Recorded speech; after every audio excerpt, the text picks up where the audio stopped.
All right, guys, still back. Thank you to 93.7 The Bridge sending us to Rockville because we had an absolute blast. Yeah, and one of the interviews that we got to do on the fourth and final day was with a new band out of California called Stratejacket. Sound a little bit like Green Day. They're pretty cool. We like that Be My Drug song. Yeah. They were definitely very talented young men that are breaking out in the industry. And so it was really cool to talk to them just about kind of some of their early gigging days. They started during COVID. Yeah. So there were some good stories about the early gigging. Yeah. And same with them, too, just about inspirations and aspirations as a new musician and kind of what got them interested in their craft. So another really great conversation. Yeah. Thank you for having us on. Gosh, well, thank you guys for taking the time to meet with us. We really appreciate it. Yeah, it'd be great. Yeah, well, and so how we had your guys' set on our list from the very beginning, but it's been a busy day with interviews. So unfortunately, we had to miss it. Oh, no worries. Tell us how it went. It was a blast. Yeah? It was probably one of the best shows we played to date, I think. Yeah, it was really fun. our The first energy time. was just up and really great. Was this your first festival? Or Now I can speak. Can I? Yeah. Can I speak, Jeff? yeah. Yeah, it was our first festival gig, and it was. I don't think we were extremely nervous. Like I think there was moments where it's like, oh dang, it's happening. I was very hyped. Going on stage, had all this adrenaline, and then we were playing one of our old songs, Executioner's Daughter, and then there comes this bass line part where I walk up like ba ba ba bum, and I noticed my right hand was just so jittery. I was like, oh dang, maybe I am nervous. I didn't even know that. Yeah. Had to push through it though, right? It was a great set. The thing was, we were at LAX, and we're chilling in the airport, and suddenly Nate's like, yo, that's Robert DeLeo from Stone Temple Pilots. And we ended up sharing the plane ride with Stone Temple Pilots, and we talked to him before we went. Cool. And he was like, don't be nervous, man. Just relax and stuff. That's the one thing you can't be. And so it's like, oh, well, if he's telling me not to. Yeah. Robert says it, we have to do it. Shout out Robert. Man, it really just telling me to chill, then I gotta chill. Yeah, did Robert give you any other advice other than about the performance? What did he said they don't make him like Fabian anymore. Yeah, I told him my name. He was like, oh, Fabian, they don't make him like you no more. Yeah. Which basically meant that we're best friends. So Obviously. that's pretty cool, man. Yeah. And he fist bumped us while we walked back to our seats. It was pretty sweet. Very cool. Dude, huge fans. It was insane. Yeah. Did you guys get to catch their set, or have you had much of an opportunity yet to catch any sets here? Or? We played first, and it was coming down to speak to radio stations and stuff. So we haven't got to see much, but we are looking forward to catching up. Hopefully, the Chats is a band I really want to see, and Sum 41, obviously. A funny story about Sum 41. Well, I got the Chats. We're looking forward to seeing them too. Yeah, one of our good friends is a huge Chats fan. Yeah. So we're looking forward to that too. And then Sum 41, I actually crowd surfed at Endfest to Sum 41. This was 20 years ago or whatever, but that was the one and only time that I ever crowd surfed. It was to Sum 41. So I'm ready to rock out to them tonight as well. So cool. Oh my god. Who knows? It might happen again tonight. I don't know. Never say never. Maybe I'll go for my second bout of it just to try it. But yeah, definitely a little different than 20 years ago. Let's see. So you guys are obviously new to the scene, right? Yeah. I understand that you guys formed in 2019 officially. Is that right? And then COVID kind of hit. Do you want to tell me a little bit about just kind of the background and what your experiences were before you got signed in 2021? Come on, Nate. I was in a different band at the time when we met, and you guys went by Indigo Hill. Yeah, man. Indigo Kids? Is that what it was? Indigo Hill. Indigo. And then we changed it to New Manhattan, and then Worse than Indigo Hill. yeah, we got it because there's this drink at Phil's called the New Manhattan, and honestly, I think I've only had it once too. A friend was just like, "Oh, that sounds cool." I'm like, oh, "Yeah, it kind of does." So we we gotta come up with something sicker, and then Nate joined the band, and he came up with Stratejacket, and it wasn't we spelt it a little bit differently, but he came up with the name pretty much, and we liked the way it rolled off the tongue, so we stuck with that. That's been our name ever since. Thanks, Nate. Yeah, you're welcome. It sounds pretty edgy too, and I like it. Yeah, I hope people don't mistake us for a metal or thrash metal band. That was my fear initially. Stratejacket. I don't our logos like Stratejacket. it doesn't say Death Thrash anymore. The way it's like. There's a skull going through. I did notice that it uses the same font as like the actual like Disneyland logo. Oh yeah. Not the Disney logo, but the Disneyland logo. Oh yeah. Disneyland logo. Yeah, it's right across there. the back, like, Picture like Disneyland. Oh yeah, I totally. You know? Yeah, I see what you're saying for sure. So like It's like family friendly. Yeah. Yeah. Well, very cool. Well, so, and I did want to congratulate you guys on your album, your EP that just came out, 2 days ago? 2 Is that days, right? yeah. Are you still riding that high, or what's that been like? Totally. We haven't even been home to like really celebrate it. Yeah. We came out, and the next day we were on a plane. So, yeah, we're really, really stoked about it, you know?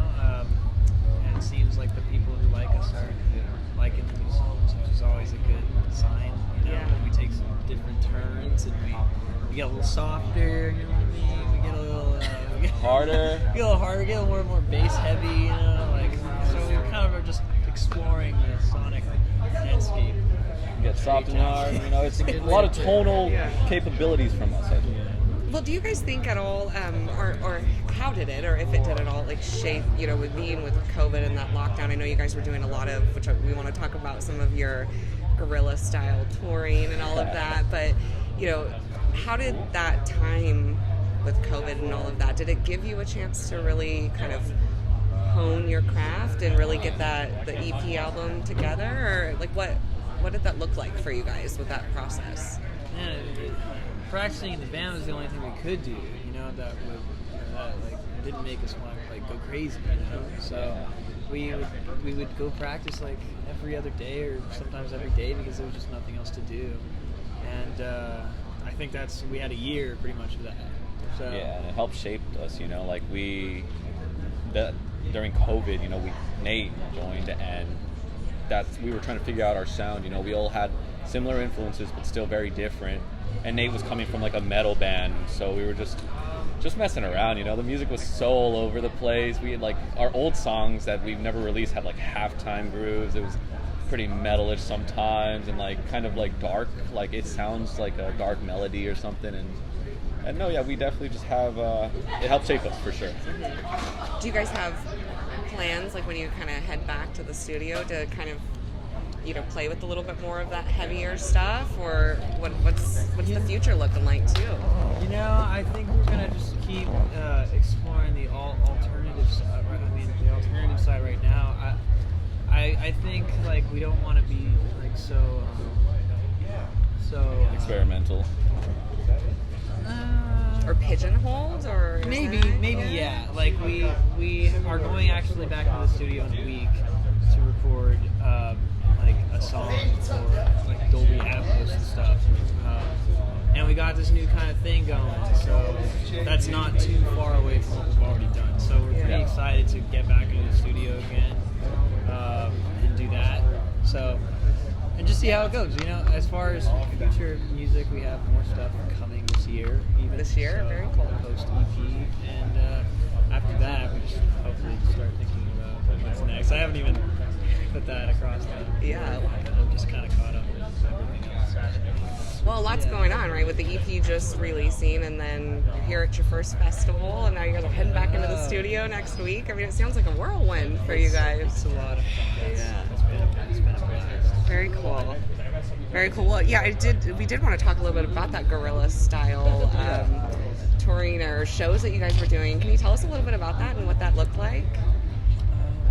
Yeah. Well, it was just put together by like local bands and stuff. And we would, you know, DM each other on Instagram on setting it up, and it would be in pretty random or sketchy places, I would say. Yeah, we Bay sometimes. near a skate park that was known to have like a gang nearby or something. A scary one too. Yeah. Scary game. A very scary gang. We played under bridges like San Jose and like the Scary gang. I was not familiar with the gang Scary gang. yeah. Remember Naeem was like, yo man, I want to be around you. That's not.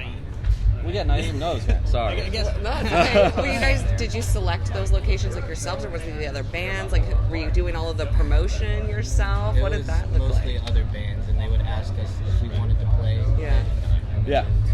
They would be a lot of more hardcore bands as well, so we wouldn't really fit on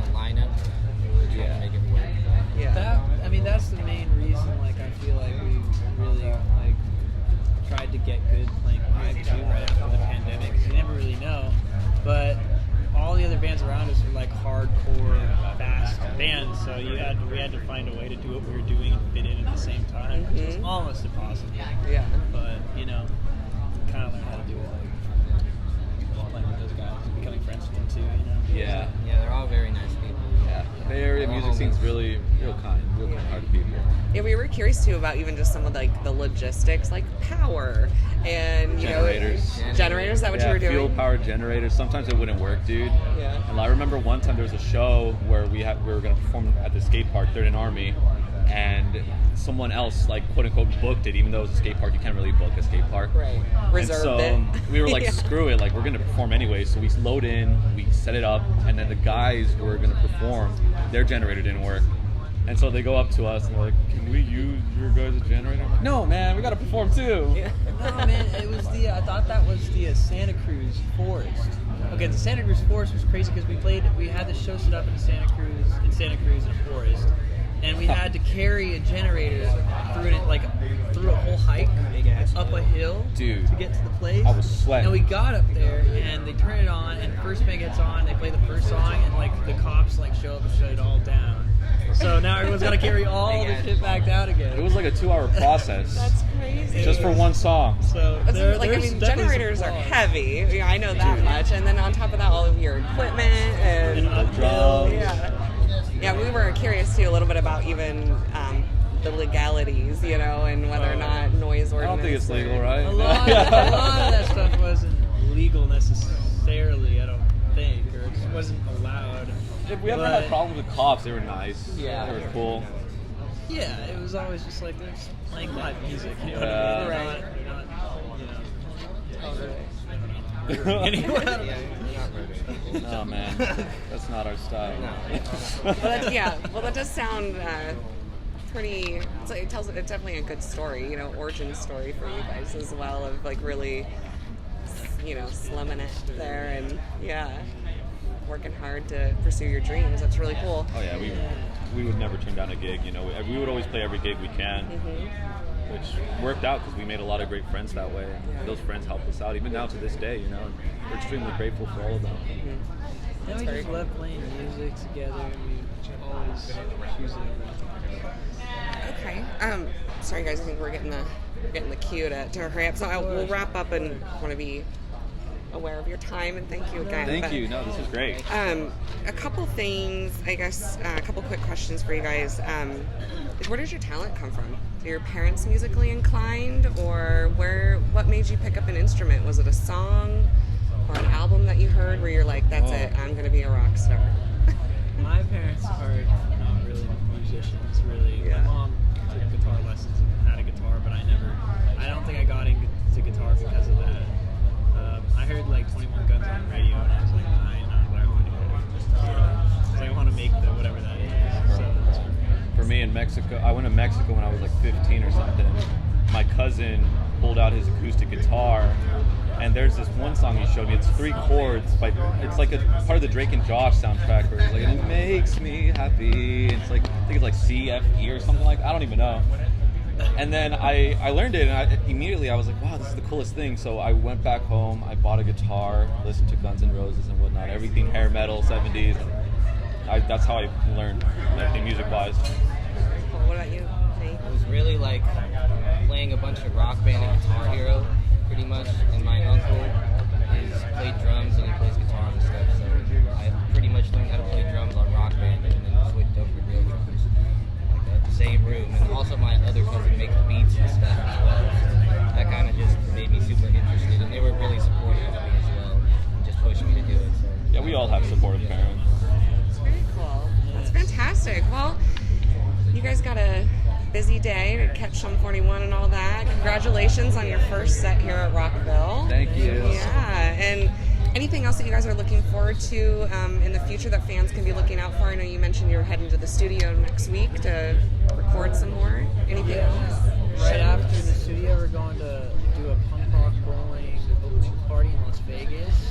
After that, in July, we're opening for the Offspring and Save Ferris. That we're really looking forward to. And then we got Aftershock in October. Wonderful. Yeah. Cool. Well, you guys will be experienced festival performers by then for Aftershock. Very excited. Yeah. Very cool. Well, thank you again, you guys, for your time, and appreciate the chat. Thank you. All right.